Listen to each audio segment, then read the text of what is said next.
Chicken fataa, a very popular dish in the Middle East, consists of 3 different delicious layers of rice, chicken and bread with some tahini sauce. We start off by boiling our chicken with some whole seeds, spices and salt. We then cook our rice with a little bit of oil, salt and spices. We add water enough to cover the rice, leave it to boil for a bit, put a lid on and wait for all the water to evaporate. Now it's time to prepare our tahini yogurt sauce. It consists of yogurt, tahini sauce, garlic, salt, lemon juice and a little bit of water.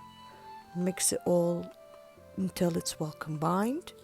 Rice is ready and fluffy. It's time to fry the pieces of bread.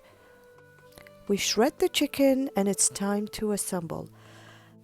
You can garnish any way you like, but I decided to use some chopped parsley and I fried a little bit of pine nuts with some olive oil and that tasted absolutely delicious. I will leave you with this last part to listen to that sizzle and enjoy.